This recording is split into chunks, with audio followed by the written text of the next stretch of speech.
If your spiritual awakening suddenly feels like you're losing your mind, if depression, anxiety, and existential terror have replaced the enlightenment you were promised, if you can't tell whether you're having a breakthrough or a breakdown, most people will tell you one of two things.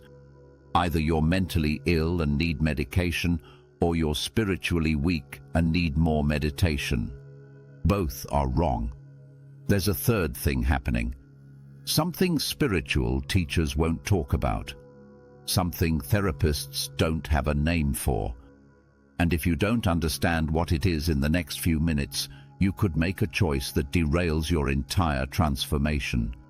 Here's what they don't tell you.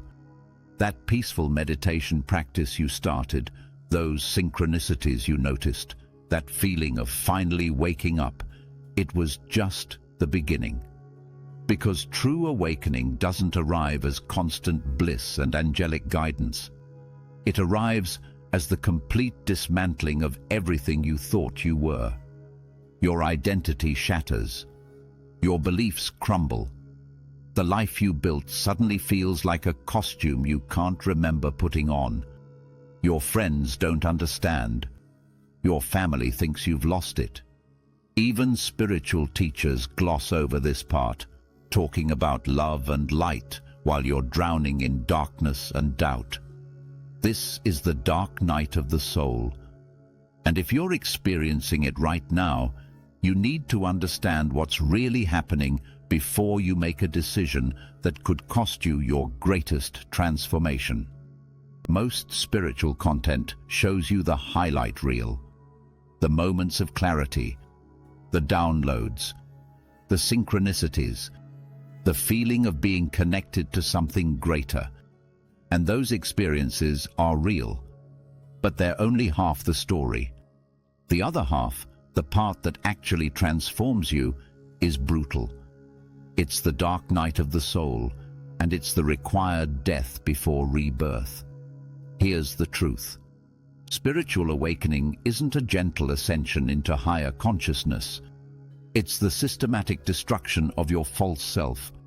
Every belief you held, every identity you claimed, every coping mechanism you built to survive in a world that never quite felt like home. All of it has to go. And that process doesn't feel like enlightenment. It feels like dying. The dark night arrives when your soul decides you're ready for the next level, even when your ego is screaming that you're not. You might have been meditating for years, reading spiritual texts, working on yourself. And then one day, without warning, the bottom drops out. Nothing makes sense anymore. The practices that used to bring peace now feel empty. The beliefs that gave you comfort now seem like lies you told yourself. This is where most spiritual teachers go silent. They'll tell you about raising your vibration and manifesting abundance, but they won't prepare you for the moment when your entire reality collapses. When you look in the mirror and don't recognize the person staring back. When relationships that once felt essential suddenly feel hollow. When the career you built feels like a prison. When even your spiritual identity, the awakened one, the conscious one, the chosen one, reveals itself as just another mask. And here's what makes it even more confusing. The dark night doesn't announce itself. There's no guidebook that arrives saying, "Congratulations, you've entered your spiritual crisis. Here's what to expect." Instead, it feels like you're going crazy, like you've done something wrong, like you've somehow failed at awakening because you're not experiencing the bliss everyone promised. But the dark night isn't a detour from your awakening. It is the awakening. Everything you thought was you must die for your true self to emerge. The ego doesn't surrender peacefully. It fights. It creates fear, doubt, and confusion. It convinces you that you're broken, that you need to go back to who you were, that this spiritual path was a mistake. This is the initiation that separates those who are truly ready from those who are just spiritually curious. Because the dark night requires something most people aren't willing to give: the complete surrender of control, certainty, and the comfort of a fixed identity. If you're having suicidal thoughts, call 988 or text HOME to 741741. Now here's what spiritual teachers won't tell you about the difference between clinical depression and the dark night, and why understanding this distinction could change everything for you. The dark night of the soul and clinical depression can look remarkably similar on the surface. Both involve emptiness, loss of meaning, withdrawal from life. Both can include anxiety, insomnia, and that crushing feeling that nothing matters anymore. But they're fundamentally different experiences, and understanding that difference is critical. Clinical depression typically feels like a persistent hopelessness with no spiritual context. There's no sense of transformation happening beneath the surface. It's a chemical imbalance, a neurological condition that responds to medication and therapy. It feels like an ending, a slow fade into nothingness. The world loses color, motivation disappears, and there's no narrative of growth or evolution attached to the suffering. The dark night, on the other hand, is an existential crisis with awakening as its context. You feel like you're dying, yes, but there's an underlying sense that something is being born through this death. You're not just losing yourself, you're shedding an old identity. The suffering has a quality of transformation to it, even when you can't see where it's leading. Here's what distinguishes the dark night. It's accompanied by heightened spiritual awareness, even in the darkness. You might be experiencing synchronicities that feel almost mocking in their timing. Downloads of information that arrive in the middle of your despair. Dreams that are vivid, symbolic, and clearly pointing toward something. Your intuition becomes sharper even as your rational mind falls apart. People in the dark night often describe feeling like they're being dismantled by something intelligent, something that knows exactly what it's doing. There's a sense of purpose to the pain, even when you can't articulate what that purpose is. Clinical depression, by contrast, feels random, purposeless, like suffering for the sake of suffering. Another key difference is the relationship to your old life. In clinical depression, you typically want your normal life back. You miss who you were. You want to feel like yourself again. In the dark night, you can't go back even if you wanted to. Your old life feels like a lie you can no longer tell yourself. The person you were feels like a stranger. You're not trying to recover who you were. You're being forced to discover who you actually are. The dark night also tends to intensify when you try to return to old patterns. If you attempt to go back to your previous beliefs, relationships, or ways of being, the discomfort increases. It's as if your soul is refusing to let you regress. Clinical depression doesn't typically have this quality of spiritual resistance. But here's the most important thing to understand. These conditions can overlap. You can be experiencing a genuine dark night of the soul and also need clinical support for depression or anxiety. Spiritual transformation doesn't make you immune to mental health challenges. In fact, the intensity of ego dissolution can trigger or worsen existing conditions. The path forward isn't choosing between spiritual work and mental health care. It's recognizing that you might need both.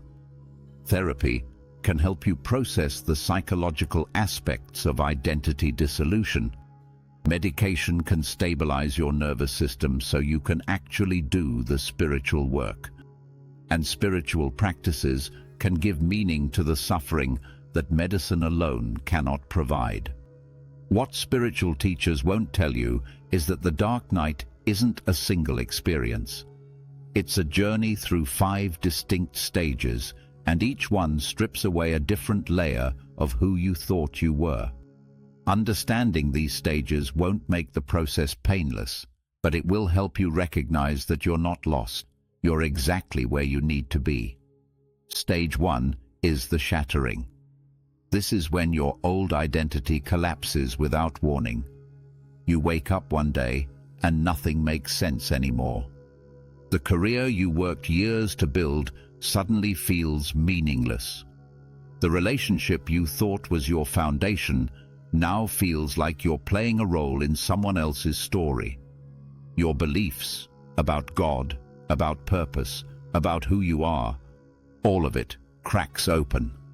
This stage is disorienting because you're still trying to hold on to the pieces, still trying to make sense of what's happening. You keep asking yourself what went wrong, when really nothing went wrong. Your soul simply outgrew the container you built for it.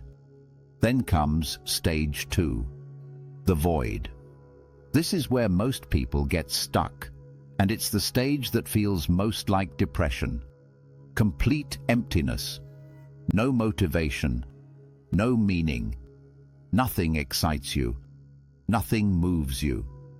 You're not sad exactly. You're just hollow. The practices that used to bring peace now feel mechanical. Prayer feels like talking to a wall. Meditation feels like sitting in silence with nothing to show for it. This is the stage where people quit, where they decide the spiritual path was a mistake, where they try to force themselves back into their old life. But here's what's actually happening in the void. You're in the space between identities. The old you has died, but the new you hasn't been born yet. This emptiness isn't the absence of something. It's the presence of pure potential. You're being emptied so you can be filled with something real. Stage 3 is where it gets really uncomfortable. The shadow confrontation. Your repressed darkness surfaces with a vengeance. Rage you didn't know you were carrying. Shame you thought you'd healed. Fear you've spent your entire life avoiding. If you're a high-frequency soul, someone who's always been the light for others, this stage is brutal. Because you've spent years suppressing your darkness to be palatable, to be safe, to be the healer everyone needs. Now all of that suppressed energy is demanding to be seen. You might find yourself having thoughts that terrify you, feeling emotions that contradict everything you believe about yourself. This isn't regression. This is integration. Your shadow isn't rising to destroy you. It's rising to be acknowledged, accepted, and integrated into your wholeness. Stage 4 is the surrender. This is when you finally stop fighting. You stop trying to control the process. You stop trying to figure it out. You stop needing to know when this will end or what comes next. Surrender isn't giving up. It's letting go of the illusion that you were ever in control. It's accepting the death of who you were without demanding to know who you'll become. This stage requires trust without evidence, faith without proof. It's the moment you stop resisting the darkness and allow yourself to be transformed by it. And finally, stage 5, the rebirth. A new identity emerges, but it's not constructed like the old one. This isn't about creating a new persona or adopting a new spiritual identity. It's about operating from your true self, the part of you that was always there beneath all the conditioning. You're no longer driven by ego needs, approval, validation, control. You're operating from authentic power, the kind that doesn't need to prove itself. You can hold paradox. You can embrace your shadow and your light simultaneously. You can be fully human and fully spiritual without contradiction. Most people think the dark night ends when they feel better. That's wrong. It ends when you stop needing to feel better, when you can hold the darkness and the light at the same time, when you're no longer afraid of your own depths. If you've always felt different, if you're the empath in your friend group, if you absorb everyone's pain, this section is for you. Your dark night will be more intense than what others experience, and there are specific reasons why. This isn't about being special or superior, it's about understanding why your process feels exponentially harder than what the spiritual books describe. First, you're dismantling more layers. Most people build a single identity based on their culture, family, and society. But you've built elaborate coping mechanisms and false identities just to survive in a world that never felt like home. You learned early on to hide your sensitivity, to dim your light, to pretend you were like everyone else. Each of those adaptations created another layer between you and your true self. So when the dark night arrives, there's more to strip away, more masks to remove, more false selves to die. Second, you're being prepared for a bigger mission. The depth of your dark night correlates directly with the magnitude of your purpose. If you're meant to guide others through their darkness, you have to walk through your own first. If you're meant to hold space for collective transformation, you need to experience personal transformation at its most intense. Your soul won't let you lead from theory. You have to lead from lived experience. And finally, you can't bypass it. Other people might be able to spiritually bypass their way through awakening, using positive affirmations and manifestation techniques to avoid the uncomfortable parts. But your soul won't allow that. You're being forced into radical authenticity. Every attempt to go back to your old coping mechanisms intensifies the discomfort. Every effort to skip over the shadow work makes the dark night darker. You're not being punished. You're being prepared for a level of consciousness that requires complete integration of all parts of yourself. The goal isn't to end the dark night quickly. It's to move through it consciously, integrating every shadow fragment you encounter along the way. Here are the tools that actually work when you're in the depths. Start with the daily shadow journal. Every morning, ask yourself 2 questions. What part of myself am I rejecting today? And what darkness am I judging in others that I refuse to see in myself? Write whatever comes up without censoring it. Here's what this looks like in practice. You wake up feeling inexplicably angry. Instead of pushing it down, you write, I'm angry at my partner for being so normal, so content, so asleep, and I'm angry at myself for judging them for that. Now you've caught the shadow projection. Your judgment of them is actually your judgment of the part of yourself that wants to go back to sleep. Next, practice the void meditation. Instead of trying to fill the emptiness with spiritual experiences or insights, sit in the nothingness. Set a timer for 20 minutes and allow yourself to be completely empty. No mantras, no visualizations, no trying to feel peaceful. Just sit with the void. Let yourself feel the discomfort of not knowing, not fixing, not filling the space with anything. This teaches you that emptiness isn't something to fear or fix. It's a natural part of transformation. The rage ritual is essential for releasing suppressed anger. Find a safe, private space and allow yourself to express the rage you've been holding. Beat a pillow. Scream in your car. Do intense exercise while letting the anger move through you. Your shadow doesn't just need acknowledgement, it needs physical release. Emotions are energy, and that energy has to go somewhere. When you suppress rage, it doesn't disappear. It turns inward and becomes depression, anxiety, or physical illness. Practice the death visualization. Close your eyes and imagine your ego identity dying completely. See every label you've attached to yourself dissolving, your name, your roles, your achievements, your spiritual identity. Let it all die. Then ask, who remains when everything is stripped away?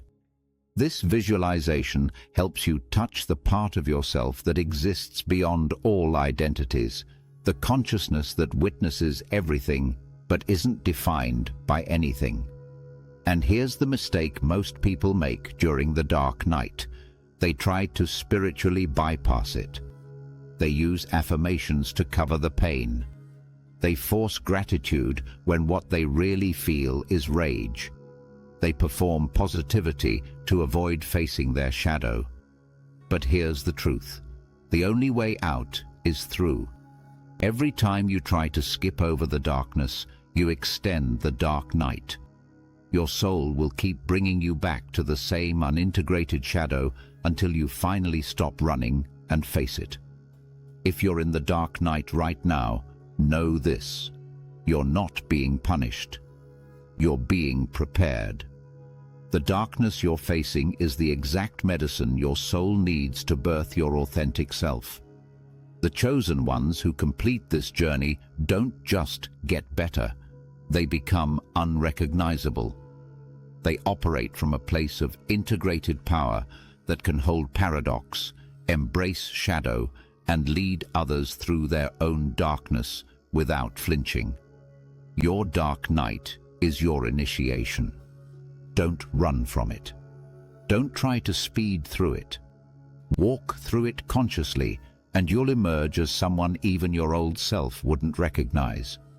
The person on the other side of this transformation won't just be healed, they'll be dangerous. Dangerous to illusion. Dangerous to inauthenticity. Dangerous to anyone trying to keep them small. You'll carry a frequency that can't be faked, a depth that can't be taught, and a presence that changes rooms simply by entering them. If this resonates, subscribe. I'm creating a complete series on shadow integration and spiritual awakening that goes where most teachers won't. Because the world needs more dangerous people, more people willing to be real, more people who've walked through their own darkness and emerged whole. Drop a comment with moon emoji if you're currently in your dark night. You're not alone in this. We're walking this path together.